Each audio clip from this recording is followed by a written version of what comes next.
آخری سوال ہوا مرزا ناصر احمد سے کہ تمہاری اگر ایک اسٹیٹ بنے اور اس اسٹیٹ میں جو تم قادیانی ہو، مرزئی ہو، احمدی ہو، تمہاری حکومت ہو، یہ بتائیں جو کلمہ گو مسلمان ہیں ان کو تم کس حیثیت سے دیکھو گے اپنی اسٹیٹ میں؟ تو مرزا ناصر احمد نے بغیر کسی سوچے سمجھے یہی جواب دیا کہ مرزا غلام احمد قادیانی کو نبی نہیں مانتا، ہماری نگاہوں میں وہ مسلمان نہیں ہے۔ دوسری تحریک کا آغاز ہوا، اس کا سبب خود قادیانی بنتے ہیں۔ وہ کس طرح؟ 1974 کی 22 تاریخ ہے اور مہینہ ہے مئی کا۔ نشتر میڈیکل کالج ملتان کے طلباء ہیں 100 کے قریب، وہ شمالی علاقہ جات میں سیر و سیاحت کے لیے جاتے ہیں، سیر و تفریح کے لیے جاتے ہیں۔ تو راستے میں ملتان سے گاڑی چلتی ہے، چناب ایکسپریس ہے، جب وہ ربوہ کے مقام پہ کھڑی ہوتی ہے نا تو وہاں جو قادیانی ہیں وہ گاڑی میں سوار ہوتے ہیں، ریل گاڑی میں، اور قادیانی جو پمفلٹ ہوتے ہیں وہ تقسیم کرنا شروع کر دیتے ہیں۔ نوجوان لینے سے انکار کر دیتے ہیں اور ساتھ ختم نبوت زندہ باد کے نعرے لگانا شروع کر دیتے ہیں۔ ختم نبوت زندہ باد اور مرزا غلام احمد قادیانی مرد آباد، یہ نعرے لگتے ہیں جو کہ مرزئیوں سے برداشت نہیں ہوتے۔ یہ طلباء جاتے ہیں شمالی علاقہ جات میں سیر و سیاحت کے لیے، وہاں پہ جتنا انہوں نے ٹھہرنا ہوتا ہے 8 دن 7 دن۔ 29 مئی کو یہ نوجوان، یہ طلباء پھر واپس آتے ہیں۔ 29 مئی سن 1974، 7 دن وہاں ٹھہرے، پھر 29 مئی کو واپس آئے۔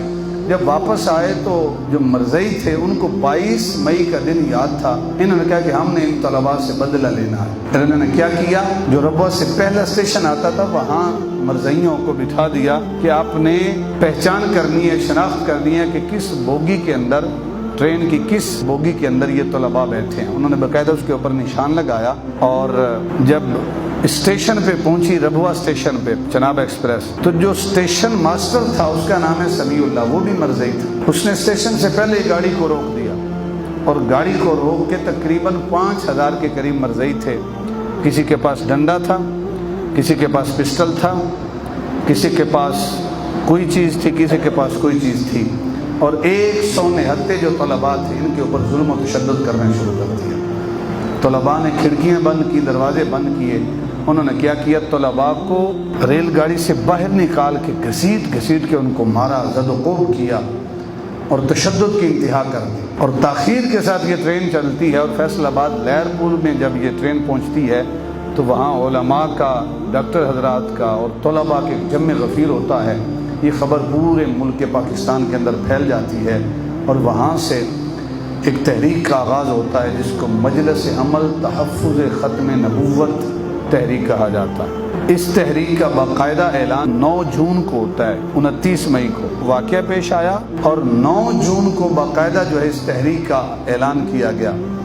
اس تحریک کے جو صدر تھے مولانا محمد یوسف بنوری، دیوبند مکتب فکر سے، وہ صدر تھے، اور نائب صدر جو تھے وہ مولانا عبدالستار خان نیازی، اہل سنت و جماعت سے تعلق ہے، اور جو جنرل سیکرٹری تھے وہ مولانا سید محمود احمد رضوی رحمۃ اللہ تعالی علیہ، دارالعلوم حزب الاحناف لاہور والے، وہ اس کے جنرل سیکرٹری بنتے ہیں۔ اور 14 جون کو انہوں نے اعلان کیا کہ پورے پاکستان میں ہڑتال ہوگی، اور کامیاب ترین ہڑتال ہوئی۔ کوئی ایسا شخص نہیں تھا کہ جس نے اس ہڑتال میں اپنا حصہ نہیں شامل کیا۔ جو پاکستان کی نیشنل اسمبلی ہے، قومی اسمبلی ہے، اس کو ایک خاص کمیٹی کی شکل دی گئی، اس طرح کہ اس کے اندر ہر خاص و عام آ کر جس کو مدعو کیا جائے گا وہ آئے گا اور آ کر دلائل پیش کرے گا۔ مرزئی جو ہیں ان کی طرف سے ان کا جو خاص بندہ تھا مرزا ناصر احمد، جو ربوہ گروپ والوں کی طرف سے ان کا خاص فرد تھا، جس کو وہ خلیفہ ثالث کہتے ہیں، مرزا غلام احمد قادیانی کا تیسرا خلیفہ، وہ حاضر ہوا، وہ آیا اور اس نے دلائل پیش کی۔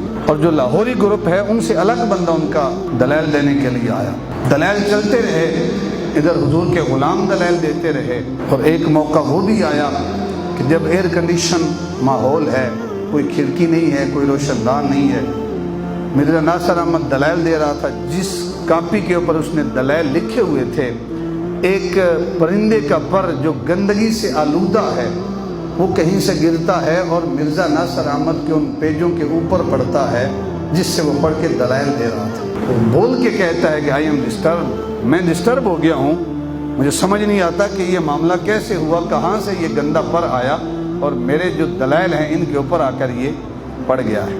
بالآخر احباب جی وقار سن 1974 7 ستمبر وزیر اعظم ذوالفقار علی بھٹو نے اور قومی اسمبلی کے جتنے بھی ممبران تھے، آخری سوال ہوا مرزا ناصر احمد سے کہ تمہاری اگر ایک اسٹیٹ بنے اور اس اسٹیٹ میں جو تم قادیانی ہو، مرزئی ہو، احمدی ہو، تمہاری حکومت ہو، یہ بتائیں جو کلمہ گو مسلمان ہیں ان کو تم کس حیثیت سے دیکھو گے اپنی اسٹیٹ میں؟ تو مرزا ناصر احمد نے بغیر کسی سوچے سمجھے یہی جواب دیا کہ اگر ہماری اسٹیٹ ہوگی، ہماری سلطنت ہوگی، اس میں مسلمان ہوں گے تو ہم ان کو اپنا بھائی نہیں کہیں گے بلکہ ہم ان کو اقلیت میں شمار کریں گے۔ جو مرزا غلام احمد قادیانی کو نبی نہیں مانتا، ہماری نگاہوں میں وہ مسلمان نہیں ہے۔ جب مرزا ناصر احمد کی زبان سے یہ بات سارے ممبران نے سنی تو متفقہ طور پر، چاہے وہ مسلک دیوبند سے تعلق رکھنے والے تھے، اہل تشیع تھے، علماء اہل حدیث تھے، اہل سنت تھے، سب نے یہ فیصلہ کیا کہ مرزا غلام احمد قادیانی کو جس شکل میں بھی کوئی ماننے والا ہے، چاہے اس کو مجدد کہتا ہے، اس کو ذلی نبی کہتا ہے، بروزی نبی کہتا ہے، مسیح موعود کہتا ہے، جس شکل میں بھی مرزا غلام احمد قادیانی کو کوئی اپنا پیروکار مانتا ہے، وہ شخص مسلمان نہیں ہے، وہ قادیانی ہے۔ پاکستان کے قانون میں وہ اقلیتوں میں شمار ہوگا۔ جس نے محمد عربی کے علاوہ کسی کو نبی مانا ہے وہ کچھ بھی ہو سکتا ہے، صحیح معنوں میں محمد عربی کا غلام نہیں ہو سکتا۔